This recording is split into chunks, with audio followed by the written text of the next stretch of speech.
Chers frères et sœurs, bienvenue dans la nouvelle année 2026.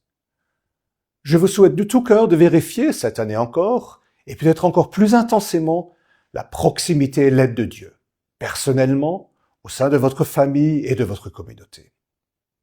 Cette année commence pour beaucoup, je le sais, dans une certaine angoisse. Ils se font du souci pour leurs enfants, pour leurs revenus, ils s'inquiètent pour la création ou pour la paix dans le monde. Dans cette situation, je voudrais nous rappeler les paroles de Jésus. Ne crains pas, crois seulement. Ces paroles doivent nous accompagner tout au long de l'année 2026. Ne crains pas. La peur fait partie de la vie, elle peut même nous protéger. Mais lorsque l'équilibre est rompu et que la peur prend le dessus, elle fait des dégâts. La peur divise les gens, elle suscite la méfiance et l'agressivité.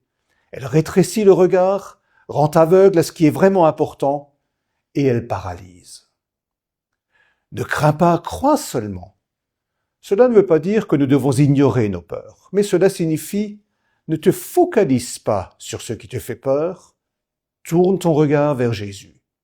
Fais-lui confiance. Il est beaucoup plus grand que tu ne peux l'imaginer. Concentrons-nous sur la puissance de la foi. Une foi vivante nous aide à rester fermes dans l'amour pour Dieu et pour le prochain, même dans les moments difficiles. Notre foi personnelle a été façonnée par nos expériences, nos modèles et la tradition de l'Église. Mais au centre se trouve l'Évangile de Jésus-Christ. Et c'est la foi en l'Évangile qui sauve. C'est elle qui nous conduit dans la communion éternelle avec Dieu. La foi en Christ chasse la peur. Croire seulement, croire, c'est faire confiance à l'amour de Dieu. C'est être convaincu qu'il est lui-même à l'œuvre pour nous délivrer définitivement. Celui qui expérimente cet amour ne peut faire autrement que d'aimer en retour. La première épître de Jean le résume ainsi : la crainte n'est pas dans l'amour, mais l'amour parfait bannit la crainte.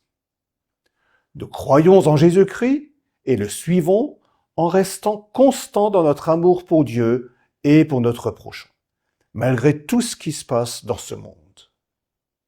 Crois seulement, c'est aussi une exhortation à nous concentrer sur les fondements de la foi néo-apostolique. En 2026, intéressons-nous d'un peu plus près à notre confession de foi pour mieux nous imprégner de son contenu. Une foi forte nous aidera à surmonter nos peurs et à faire face aux défis de l'avenir avec calme et sérénité.